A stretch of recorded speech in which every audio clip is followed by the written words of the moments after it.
హరి ఓం నమో నారాయణాయ.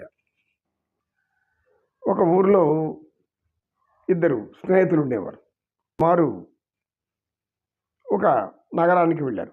అక్కడ వెళ్ళి అందరూ అనేక పిల్లలకి, ఇంట్లో పిల్లలకి అవి ఏమేమి కావాలో కొనుక్కున్నారు. ఒక అతను ఏం కొన్నాడంటే తన పిల్లలకు కావలసినటువంటి దుస్తులు అవన్నీ కూడా కొనుక్కున్నాడు. కొనుక్కొని ఆయనకు వచ్చింది ఏమిటి ఆలోచన, పిల్లలకు తన భార్యకు ఏమేమి ఇవ్వాలనో ఏదో ధనం వచ్చింది, అన్నీ కూడా ఆలోచించి కొనుక్కున్నాడు.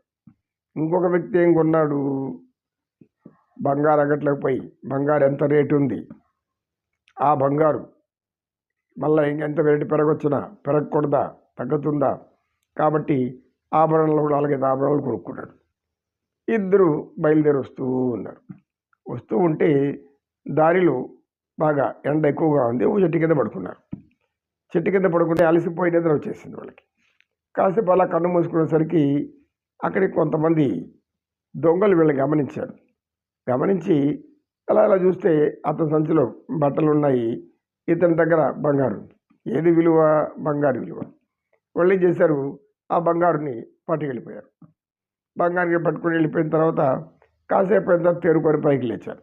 లేచి చూస్తే బంగారు వాళ్ళ దగ్గర బంగారు లేదు. అని బాధపడ్డా మొదలుపెట్టాడు. అయ్యో నాయన మిత్రమా, నా బంగారం అంతా పోయింది, నేనేం చెయ్యాలి అని. ఇతను ఇది వరకు గ్రామంలో ఎవరైనా ఏదన్నా అడిగితే ఏదైనా సహాయం చేయమంటే, అయ్యా నారు పోసిన వాడు నీరు పోయకుండా పోతాడా, అన్నీ మీకు సహాయం చేస్తాడు పో అని అనేవాడు. ధనం మస్తుగా ఉంది, అంత ఎంతో ఉంది, ధనం ఉంది, ఇతరుడు సహాయం చేసే స్థితి లేదు, ఇతరుడు సహాయం చేసే గుణం లేదు.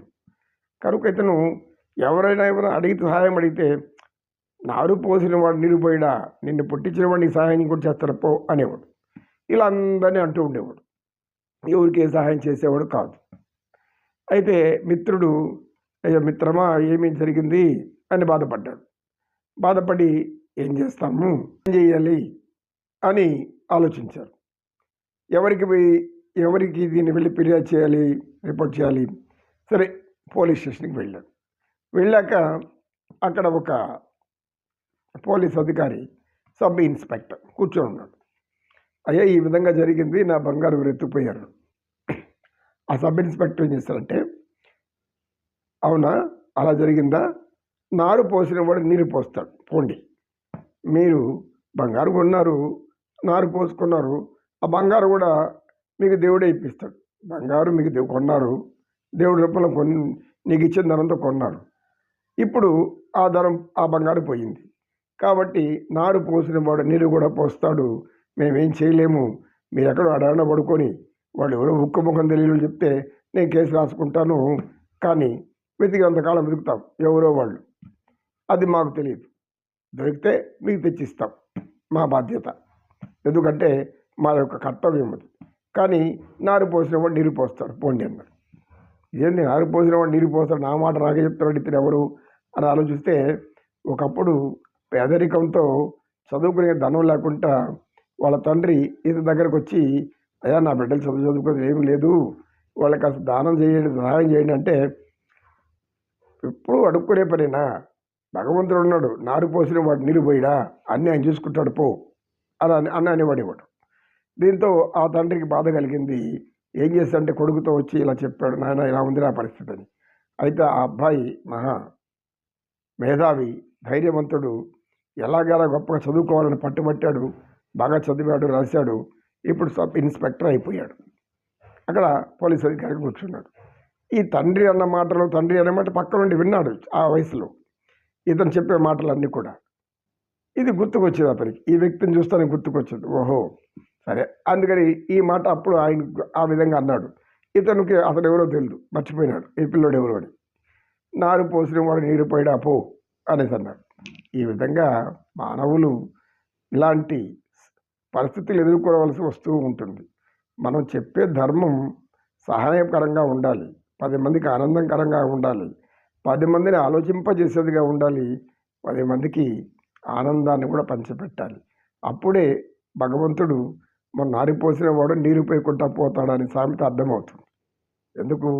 మనం సంపాదించాం, 10 మంది సహాయం చేస్తే అది భగవంతుడు సహాయం చేసేట్టు అనుకోవాలి మనం.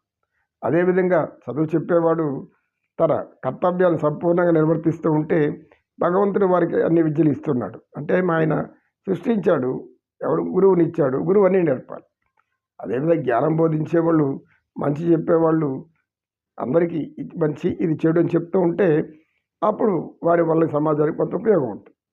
ఇది నారు పోసిన వాడు నీరు పోయడా అనే దానికి భగవంతుడు మనుషులు సృష్టించాడు, మీరు మంచిని చెప్పండి, మంచిగా బతకండి అని చెప్పడమే ఇందులో ఉన్నటువంటి ముఖ్య సందేశం. అంటే పుట్టించేది ఆయనే, రక్షకుడు ఆయనే, అన్నీ సమకూర్చేది ఆయనే. ఎలా సమకూరుస్తాడు? దైవం మనుష్య రూపేణ.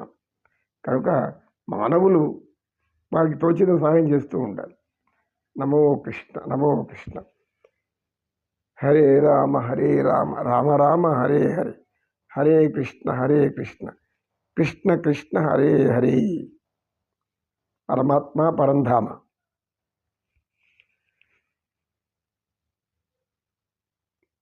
అసతో మా సద్గమయ,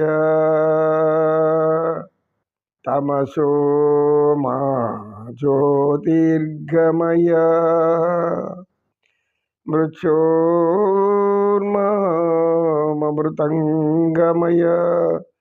ఓం శాంతి శాంతి శాంతి.